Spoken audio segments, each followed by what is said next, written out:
Hello, welcome back to another FPL video. Now today we're going to be taking a look at a free hit draft that I have created. Now some of you over the international break, maybe you got bored and just wanted something to do, hit that free hit button. Maybe you think your team needs a little bit of a change, or you really like the fixtures that are coming up. Either way, we've done a little bit of an FPL free hit draft. I'm just going to walk you through sort of what I'd be looking to do if I was free hitting this week. I'm really trying to push for that 200 subscriber mark. If you don't mind giving me a hand, hitting that subscribe button, hitting that like button, well, without further ado, let's just get straight into it. So I guess when I'm free hitting, the main thing I'm looking at is fixtures, and in terms of the defence, we're kind of looking at the teams the other teams are playing against who we don't really think they're likely to score, and I know that was very much of a mouthful, but sort of, I guess the players I'm picking is kind of telling of what teams I'm looking at targeting for this week. So we've got Fabianski in net, West Ham playing Sheffield, who haven't looked particularly good going forward or defensively,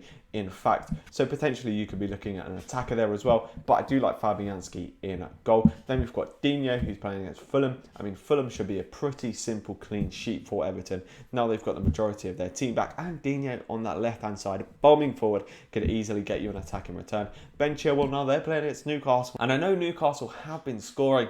However, Chelsea have looked very solid defensively with the introduction of Mendy, Thiago Silva, Chilwell coming in, Reece James. It's sort of an overhaul of the defence, and Kurt Zouma really performing very well. Not only that, but Ben Chilwell is absolutely bombing forward on that left-hand side and could easily pick up attacking returns in this game. If he picks up an assist, a goal, and then goes and grabs a clean sheet, you could be in for an absolute haul from him as well. Then we have Patrick Van Aanholt for Crystal Palace, who play against Burnley, who look woeful in front of goal of late, and Van Aanholt against Leeds was absolutely bombing as well down that left-hand side. He genuinely could have scored 2 or 3. He picked up an assist. I know it was a lucky deflection, but he still got an attack in return. Likely to pick up a clean sheet against Burnley and could easily get an attack in return. So he could also haul as well. Then as we take a look into the midfield, now a couple of things, maybe you agree, maybe you disagree with here. We've got Wilfried Zaha in. I know Burnley have been reasonably solid sort of defensively in the past few weeks. So maybe you look at someone else. Maybe you look at Jared Bowen for West Ham because they're playing against Sheffield. Something like that is definitely something to consider. Although I don't think that the Burnley fixture is a particularly bad one for Palace, who sort of match them in formation, and man for man are probably a better team as well. Down that left hand side, I think they're going to cause trouble, and Zaha could be the main man for them to do that as well. Also, thing to note is that Zaha has now got the penalty duty because Luka Milivojevic was sent off a few weeks back against Wolves. So Zaha on penalties, definitely something to sort of keep in the back of your mind. Then we've got Jack Grealish. I mean, Grealish looks like he's going to score pretty much against any team that he plays, or at least do something attacking. They're playing against Brighton after the international break. I mean, Brighton, on paper, they seem like they're going to be a good defence, but they have actually been leaking a fair few goals because they do play this kind of really nice sort of style of football. They push a lot of men forward and tend to get counter-attacked quite easily because Lamptey gets so far forward. Yes, he's got the speed of recovery, but I think Aston Villa can really kind of abuse this. They're a very good attacking team with the pace that they've got with Ollie Watkins and the way that Grealish and Barkley carry the ball forward. I really think they can punish Brighton here, and you could even go with the Grealish x Watkins. We've also got the likes of Bruno Fernandes playing against West Brom and Salah playing against Leicester. Now for me, out of these two would be a kind of captaincy option. Leicester is a harder fixture for Liverpool, who are really struggling for injuries at the minute, but those injuries may actually force them to get even more on the front foot and score even more goals.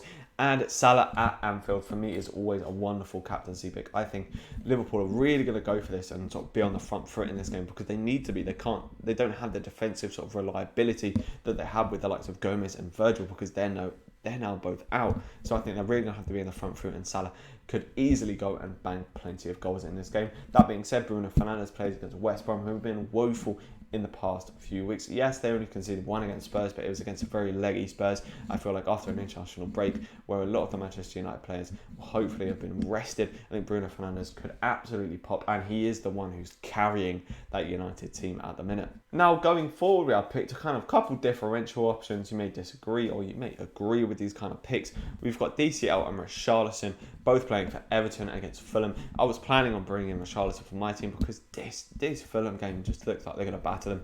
I know Everton haven't been too great going forward, and there are going to be a lot of people saying, oh, you know, you can't double up on their attack, it's a bit too risky. But now Richarlison is back for this Fulham game, he will definitely start, in my opinion. He completely changes that attack. He brings so much creativity. He draws players into the middle, allowing the likes of Digne to bomb down the left and Coleman to bomb down the right, which means they can then get those crosses into DTL. And how a lot of the goals are scored. I think Richarlison was looking very dangerous when he was playing as well. So Richarlison and DTL double up against Fulham, I'll be very confident with that. And then we've also got for Tammy Abraham, who's fit into the Chelsea side quite nicely over the past 2 weeks, because they've kind of figured that, you know, Werner should actually be playing out on the left. Yes, Kai Havertz did have COVID, which is why he didn't play, so Tammy may not play in the next game because Havertz may start over him. If you want to take a bit of a risk, a bit of a punt, Tammy Abraham is my punt for this sort of free hit game week. But if you want to be a little bit more safe, probably go for someone like Ollie Watkins, and then potentially upgrade Zaha to Hakim Ziyech. I think that'll be a good option. So this has been a free hit video, sort of my thoughts if I was going to free hit